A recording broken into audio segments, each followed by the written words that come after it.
What's going on, guys? I know it's been a long time since I made a video. Just been really busy out here. Hooked up my new swivel vise. This thing is great for manipulating heads. Been busy doing a bunch of heads out here, welding stuff up. Got my new TIG welder here, big tank of gas. Got my torch tip and everything like that. I gotta tell you that welding is awesome. I got a different type of flow meter today and just installed that. This all runs off of 220. That's why I'm out in the garage here today. I've been awfully busy, just trying to keep up with stuff.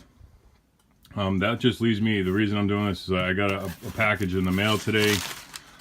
This is the ideal situation. I'm probably going to be doing some videoing on this head. I just got this head sent to me from a YouTube friend off of YouTube. Who wants to have the combustion chamber welded up.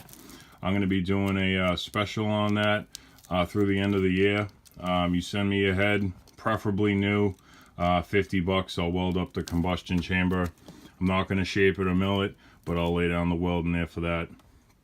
The way I've been told to price out the TIG welder, I mean, well, you know, I paid, last time I went to the welders, you guys saw, I paid $100 to the welder, and he just basically welded up my combustion chamber.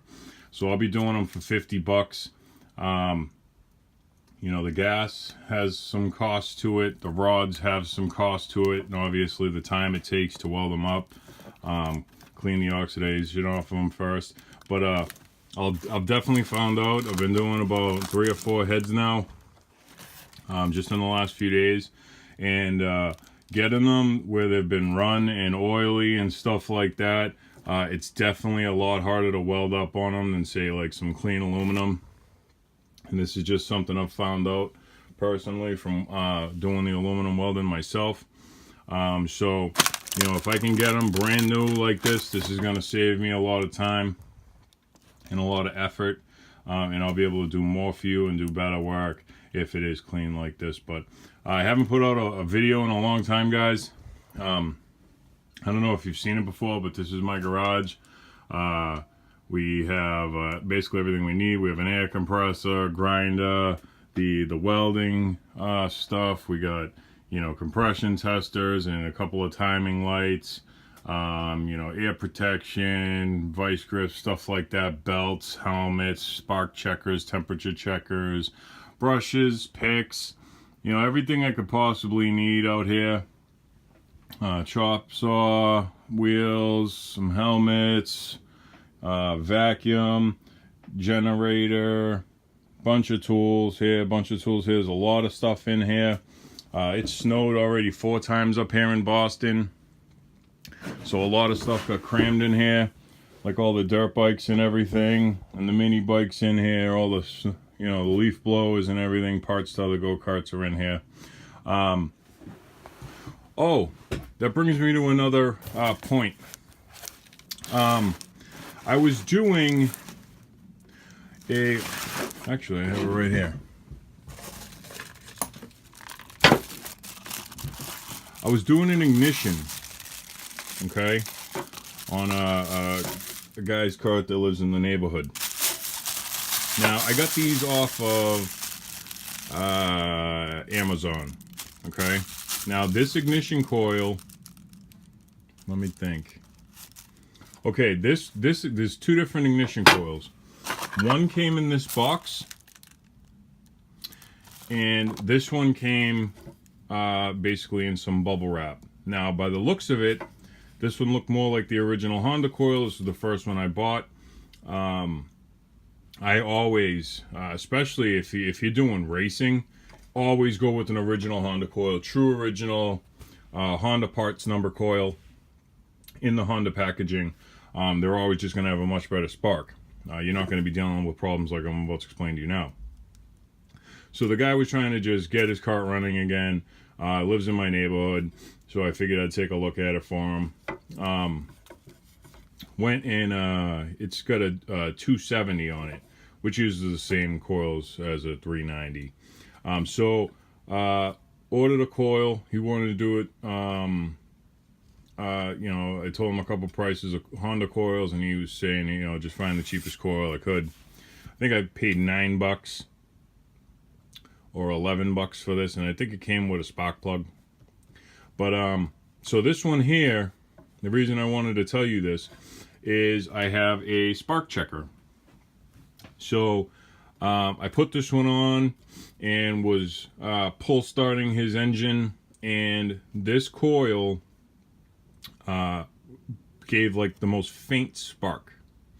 So I said, you know, this just doesn't seem right, you know. And there's not much to an ignition system. There's a magnet, the coil, and the spark plug. And I mean, if you put a spark checker on it, it's just the coil and the magnet. You put a screwdriver to the magnet, you see that it sticks, you know, the magnet's working. And the only thing left to it but to do it is the coil and the coil bar. So I mean, this thing was brand new, had a very faint spark. I'll see if I can find them and post the model numbers at the end of this video. So this one had a faint spark, so I went online, I called Amazon, said, you know, this thing's kind of junk. They said, well, order another one. So I ordered a different one. They were like, oh, kind of giving me a hard time. They're like, oh, it wasn't the same model number, blah, blah, blah. I said, you know, whatever, I'm just going to buy it. Don't even worry about returning it. It's only like $10. So this is the other one that I got. I'll post the model numbers. I don't know if this is going to help you. I don't know if that's enough of a model number to really help. But I'll find them on Amazon because I still have them under my... But this one here, spark was 3 times as bright as this one. Now, just like anything, you could have a bum coil, but I've done a lot of coils, a lot of testing, you know, with coils and spark testing and ohms meters and resistance on the coils and stuff like that in the past. Because you guys know I went pretty in depth with that last engine that I built. But for a UT1 style coil, this one here, resistance wise and spark wise, was putting out the same amount as a true Honda coil. And this coil was $9.